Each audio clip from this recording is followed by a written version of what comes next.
Assalamualaikum warahmatullahi wabarakatuh. Selamat bertemu lagi dengan kita Queen Q5 Channel ya. Kali ini kita hanya bertiga nih ya. Ya. Ada Kang Temi, ada Teh Santi dan saya Yuke. Kebetulan Bu Irma lagi ada aktivitas ya. Iya. Ya, jadi kita bertiga dulu ya bincang-bincangnya.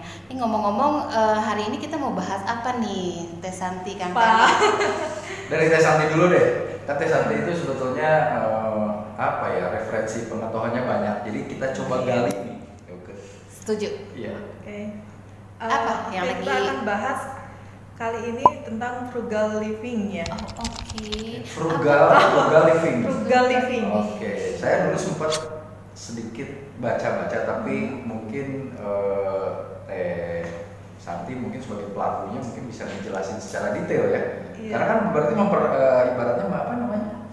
ibaratnya mempraktekkan kan kehidupan sehari kan. Iya, tapi masih belajar sih. Oh. Masih belajar, baru belajar lah ya. Iya.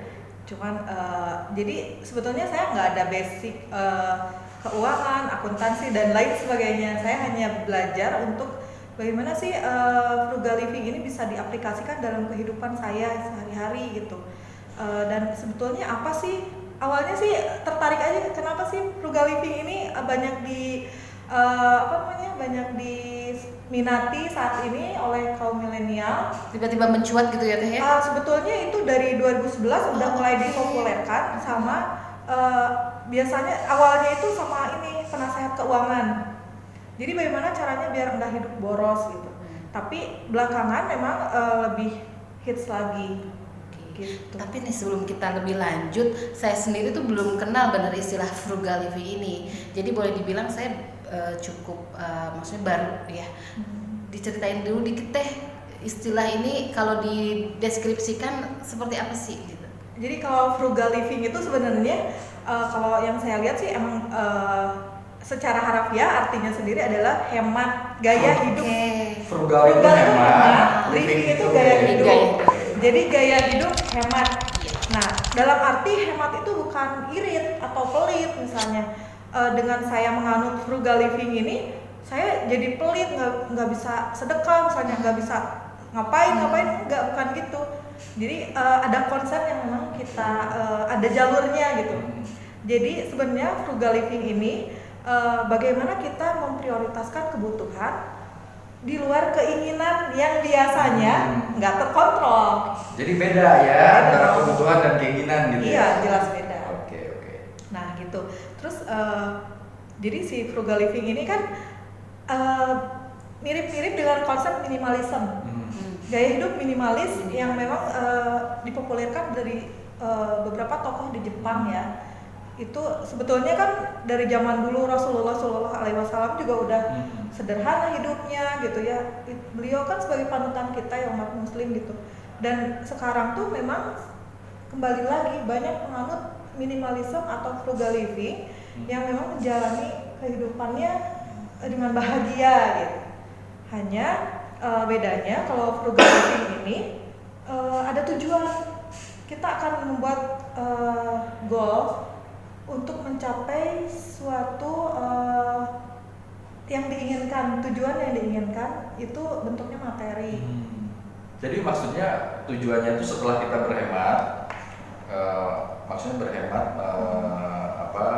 cuma membelanjakan ke hal-hal yang kos yang memang perlu. Berarti kan uangnya terkumpul nih. Itu dipakai buat apa nih? Nah, jadi sebelum itu kita udah men-set goal dulu, jadi menyeting goal dulu. Jadi kita udah membuat dulu. Saya misalnya tahun depan mau liburan atau mau umroh misalnya. Oke, berarti sekarang saya harus mengeluarkan budget berapa. Jadi pakai konsepnya smart goal gitu, terukur gitu ya.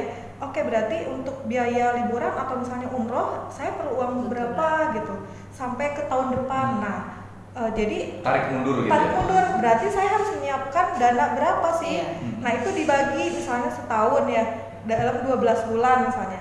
Nah, per bulannya saya harus menyisihkan uang berapa? Baru di situ kita buat pos. Oh, berarti harus meminimalisir pengeluaran yang nggak penting misalnya. Gitu. Tapi kan pos itu banyak ya, Teh. Misalkan pos operasional sehari-hari dalam sekolah, pos pendidikan anak, pos hari tua mungkin. kemudian pos tujuan, misalnya tujuan bisa umroh, bisa piknik, rekreasi, gitu ya. Pos biaya tak terduga. Nah itu ada nggak atau memang ada pos-posnya atau memang di breakdown lagi atau memang di satu di satu kotak satu pos aja?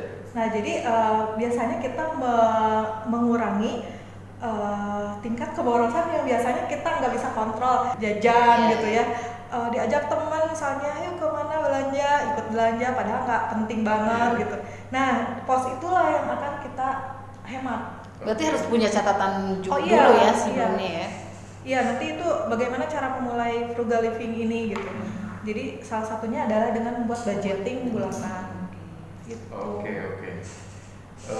Kemudian yang mau saya tanyakan adalah ini tuh frugal living itu kan misalkan setelah satu tujuan tercapai, itu kita bikin tujuan baru lagi. Iya, jadi bedanya sama minimalism ya. Kalau minimalism itu benar-benar gaya hidup minimalis, kita nggak ada tujuan tertentu gitu. Jadi hemat-hematnya gitu ya. Tapi bukan berarti pelit juga. Nah kalau yang si frugal living ini, kita memang kalau misalnya saya nih lagi nggak ada yang dipengenin barang atau apa misalnya, berarti saya boleh dong mau men-set bahwa saya ingin pensiun di umur 50 tahun. Berarti dari sekarang 6 tahun saya harus nabung atau menyiapkan dana investasi untuk tujuan itu, tapi terlalu panjang. Nah biasanya umumnya untuk jangka pendek. Frugal living itu jangka pendek 1-2 tahun lah gitu. Jadi nanti kalau selesai ya tadi dibilang bisa bikin lagi. Tapi yang jangka panjang tadi pun boleh-boleh aja ya. Boleh aja. Berarti nanti masuk jangka panjang, jangka pendek. Itu nanti mungkin kita cara memilih ininya aja sih, instrumen investasi atau nabungnya aja yang tapi beda. jadi kelihatan emang bener ya, bukan pelit ya. Iya nggak pelit. Karena kan kita memang istilahnya tadi bukan tidak boleh ada keinginan ya, boleh kita punya cita-cita gitu, pengen sesuatu ya, meskipun itu katakanlah sesuatu yang bukan sebuah kebutuhan primer ya teh ya, hanya harus disesuaikan dengan budgetan yang sudah tertulis gitu ya. Dan si frugal living ini emang ada konsepnya.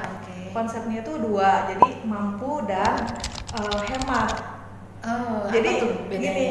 Konteksnya beda ya, konteksnya itu bukan lagi dalam kondisi sulit, tapi kita bagaimana caranya ngerem tingkat keborosan yang biasanya kita nggak bisa kontrol itu, jadinya kita mampu tapi harus berhemat untuk tujuan. Kayak ini kemarin ada contoh-contohnya ya teh ya, maksudnya siapa-siapa yang sudah penganut frugal living ya gitu. Jadi kalau memang dari zaman dulu kan udah ada sebetulnya banyak gitu ya, tapi yang sekarang populer itu tokohnya itu Ratu Elizabeth gitu ya.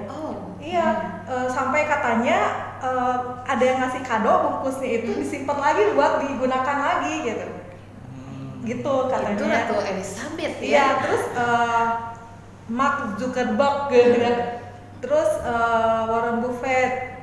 Ada lagi yang bapak Microsoft itu Bill Gates, terus Leonardo DiCaprio gitu, terus banyaklah artis yang kayak Keanu Reeves.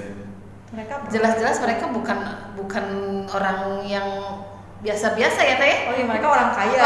Ya, tapi tetap menjalankan ini. Sederhana banget hidupnya. Nah, bisa nggak tadi cerita dulu sebelum menerapkan frugal living? Seperti apa dan sekarang setelah menerapkan frugal living seperti apa? Mungkin sharing ke viewers. Kalau sebelumnya ya, jadi saya sering minus. Jatah problem ibu-ibu banget. Iya bener banget. Itu ya sering minus dan kadang ngeluh gitu ya. Kok dikasih suami misalnya atau ada penghasilan dari usaha gitu ya. Kan penghasilan dari usaha buat nutup kekurangan yang dikasih jatah dari suami misalnya untuk biaya rumah tangga, tapi jadi banyakan ngeluh gitu. Kayaknya nggak cukup deh karena emang nggak ngerti kita posnya itu kan nggak ada ya. Saya juga di awal bulan itu biasanya ngerasa jadi orang kaya. Kita bisa bebas beli apapun misalnya di online gitu ya, online shop atau apa, masuk ke marketplace banyak keranjang gitu kan, atau misalnya pergi sama teman nganter belanja, loh kok jadi banyakan kita sih yang padahal cuma nganter. Itu kan biasanya terjadi Iya. sama emak-emak lah ya. Betul. Betul, Teh Uci Yang juga kan? yang kelihatan gitu ya. Bukan yang dibutuhkan, bahkan catatan sudah punya aja kadang-kadang mata tetap Iya. jalan. Nah itu jadi lapar mata dan sebetulnya itu banyak terjadi ya. Nah setelah tahu tentang ini si frugal living ini, saya mencoba buat bikin budgeting gitu. Awalnya sih minus juga, tapi nggak banyak, itu jauh banget.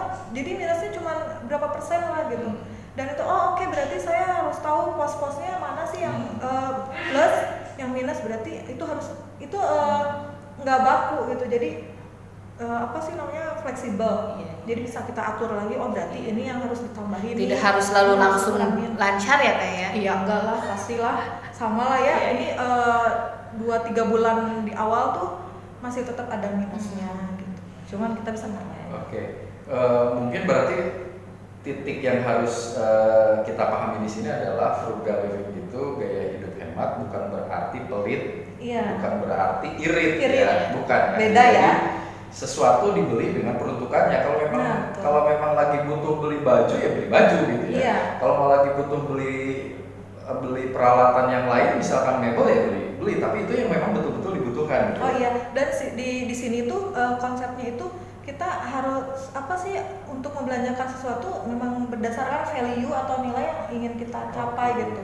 Jadi kalau misalnya awalnya itu beli baju ya baju aja gitu ya sesuai, atau misalnya beli tas gitu hanya karena gengsi, hanya karena ingin diakui status sosial misalnya, tas itu numpuk banyak banget, atau barang-barang konsumtif lainnya gitu. Nah dengan ini kita udah bisa memprediksi, oh iya saya butuh sesuatu barang, kira-kira ini kita perlu nggak sih gitu. Nah kita butuh nggak, terus kita ada nggak uangnya. Kalau misalnya uangnya belum cukup untuk membeli sesuatu barang yang memang bernilai, ya udah tunda dulu. Oh oke. Lebih Kalau baik dulu kan ditunda enggak. ya. Iya. Oke. Kalau dulu Jangan kan enggak. turun. Jangan turun. Jangan turun. Kalau dulu kan ya udah yang penting kita beli semampunya Iya. dulu. Nah. Akhirnya numpuk. Oke. Ya kan keinginan untuk membeli barang yang kita inginkan belum tercapai. Belum tercapai, dan nanti masih dikejar. Iya. Oh, iya. Oke, jadi lebih baik kumpulin dulu sampai ini ya cukup Sampai mampu. mampu. Oh. Baru tahu juga nih saya, karena biasanya kalau saya pakainya yang tadi Teh. Ya sudah, yang ini nggak kebeli, saya belok deh, karena tadi kan butuh Teh, butuh tas nih, saya pengennya harganya sekian, ternyata nggak cukup, tapi saya sudah butuh itu, gimana nih? Kalau memang Tapi kan kondisinya jadi gini, kalau saya sih jadinya mikirnya gini, karena kita butuh yang bernilai, yang ada value-nya gitu ya. Misalnya barang yang kita inginkan itu bagus karena apa? Kualitas, secara kualitas bagus, mungkin harganya juga kan pas lebih mahal. Iya. Nah, tapi kan dilihat dari Keawetannya. keawetannya Bisa akan dari jangka lama panjang ya, kan. Oh ya udah, berarti saya akan, ya itu keinginan dan kebutuhan tadi gitu. Butuh itu bukan karena ingin kan, tapinya juga butuh karena berdasarkan fungsional gitu ya. Ya seperti itu. Iya, iya. Berarti memenuhi kebutuhan fungsional tadi plus nilai ya, value iya. itu juga menjadi catatan kalau di sini ya. Jadi bukan hanya butuh, karena kita bakal lihat ke jangka Jangka waktunya panjang. tadi ya, bisa lebih awet. Keren banget nih Teh Santi. Kalau ini pertanyaan terakhir dari saya ya di kontennya kita yang kedua ini sih, nggak tahu kalau dari Teh Yuke nanti. Kira-kira kan kesulitannya ini antara suami istri, kan dua-duanya berarti harus satu visi dong untuk frugal living. Kalau salah satu misalkan suaminya mau frugal living, istrinya enggak, atau istrinya mau frugal living, suaminya enggak, itu agak-agak memicu perdebatan mungkin. Nah, kiat-kiat dari Teteh kira-kira apa supaya akhirnya dengan pasangan itu bisa satu visi? Iya, sebetulnya sih memang harus satu visi ya. Jadi pelaku-pelaku frugal living yang saya ikutin memang mereka udah satu visi semua gitu. Tapi gini ya, kalau misalnya kita mau berbeda terus dan nggak dimulai dari kitanya sendiri dulu gitu ya, nggak akan jalan dong gitu ya.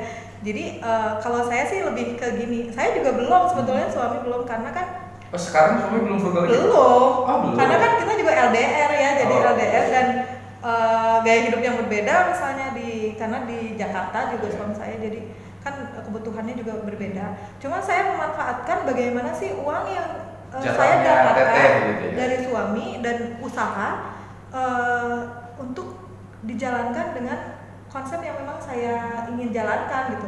Jadi sebelum saya, kamu harus gini-gini loh, kan bisa memicu tadi pertikaian misalnya kalau belum sejalan, sepaham. Tapi saya ingin membuktikan bahwa ini loh saya bisa. Kalau menurut Gelagat, kayaknya kalau melihat apa yang ini kan satu hal yang positif ya. Iya. Jadi kalau suami juga mungkin kalau ngelihat, oh iya berarti istri Malah saya udah seneng bisa, ya? udah bisa, kan nggak ngeluh lagi sekarang, Hmm. nggak ngeluh lagi, terus bisa mengelola keuangan dengan baik, ya otomatis dong nanti juga bisa ngikutin. Gitu. Bakal malah mendukung lah ya. Mendukung, yang jelas sih dari sayanya dulu gitu, nggak perlu banyak ngomong, nggak perlu banyak kamu harus begini enggak, tapi dengan bukti aja gitu, bahwa kita ya sudah menjalankan ini dan itu kan positif gitu. Itu sih. Oke, dari saya sih cukup. Mungkin thank you. Oh ya, tadi saya kepikiran gini, kan tadi katanya kita sudah setting goal dulu, ada satu jangka gitu ya, walaupun hanya setahun misalnya. Tapi kalau kaitannya dengan katakanlah bulanan seperti itu, tiba-tiba kan kita juga bisa menemukan ada kebutuhan lain gitu di luar yang sudah disetting nih Teh. Itu gimana? Kita bikin setting yang pendeknya atau setiap bulan itu kita juga membuat dulu catatan-catatan untuk setting goal ini? Oh ya, kalau bisa sih memang bagusnya di awal. Kan jadi bagaimana cara itu berkaitan dengan cara memulai ya, bagaimana memulai si frugal living ini. Jadi awalnya membuat budgeting, tapi kalau misalnya jadi sudah ada pos-posnya ya, sudah ada pos-posnya walaupun dipakai atau tidak gitu ya. Iya, jadi di awal itu memang jadi kan 3 kategori nih. Jadi dibagi dalam pos itu dibagi dalam 3 kategori utama. Jadi kalau saya biasanya saving gitu. Saving itu living, baru playing. Tapi tergantung ya kita pendapatannya berapa gitu. Kalau misalnya di bawah 5 juta ya cukup dengan saving dan living gitu ya. Kalau misalnya di atas 5 juta bisa nambah playing tadi kan, hobinya kita apa, bisa nambahin ke perawatan atau apa. Nah kalau misalnya udah di setting di awal, biasanya kan nabung itu dipotong di awal ya. Nah nanti nabungnya itu mau di mana bisa bebas aja sih. Kalau misalnya mau di tabungan, di celengan gitu ya, kalau saya dulu pernah nerapin nabung yang 20.000. Oh iya. Yang ijo-ijo kan uang 20.000 ijo. Nah setiap ada kembalian misalnya, tapi itu kan bukan di awal berarti kan, jadi itu sisa belanja. Ya biasanya gitu ya, sisa belanja. Tapi kalau misalnya ini memang harus dipotong di awal. Nah kalau biasanya kan setiap bulan saya juga yang bengkak itu biaya darurat. Dana darurat. Dana darurat itu termasuk misalnya ada tiba-tiba ada yang ngelahirin, tiba-tiba ada kebutuhan mogok gitu. Kayak gitu. Nah itu mungkin ngambil dari jatah ya, nantinya pada akhirnya kan nanti masuk yang mana tuh? Yang living apa yang saving Teh maksudnya? Berarti kalau yang saving living, pasti udah aman ya, saving udah nggak bisa diganggu ya. Kalau saving sih nggak bisa diganggu karena kan kita ada tujuan. Nah berarti gimana caranya itu ngatur di livingnya di living dan playingnya mungkin ya. Iya, kalau playing bisa diatur-atur, kalau nggak perlu malah saya kalau playing karena udah biasa kayak gini ya, jadi playing itu malah jadi nggak kepake gitu. Jadi ngikutin dulu, kalau yang livingnya nggak ada biaya terduga atau apa, baru dipakai playingnya. Biasanya oke, berarti bulan depan kan sebelum tutup budget kita ngelihat ya, oke berarti udah banyak yang minus di mana sih. Nah nanti kita atur lagi. Jadi fleksibel aja sih. Dan posnya itu tergantung kebutuhan masing-masing, tergantung sama kondisi keuangan masing-masing juga. Jadi nggak bisa Teh Uke ngikutin aku misalnya. Di saya misalnya udah ada pos-posnya apa tuh, nggak bisa karena kita nggak sama. Iya. Kebutuhan setiap orang pasti beda ya. Iya betul. Gitu. Apalagi nih ya? Yang dari saya cukup jelas sekali tuh dari tinggal konten awalnya ya, awal mengenai frugal living. Mungkin di konten berikutnya bisa dibahas lebih detail lagi, contoh dari Teteh mungkin tentang saving play ini persentase budgeting ya, budgeting. Mungkin bisa nanti untuk konten berikutnya dibahas tentang budgeting yang sederhana ya. Karena saya juga kan pemula dan lagi belajar. Jadi kita jangan yang terlalu ribet lah ya, yang Oke. penting bisa dijalankan. Itu mantap tuh Teh. Nah, Betul. ya budgeting. Terus yang kedua minimalism. Iya. Itu juga kan lagi ngetren di kalangan anak-anak muda gitu, Iya. yang milenial. Kalau kita kan bukan milenial ya, kita tuh Kita apa, kolonial. anaknya yang milenial ya. Tapi wajah kita masih milenial kan. Harus ya.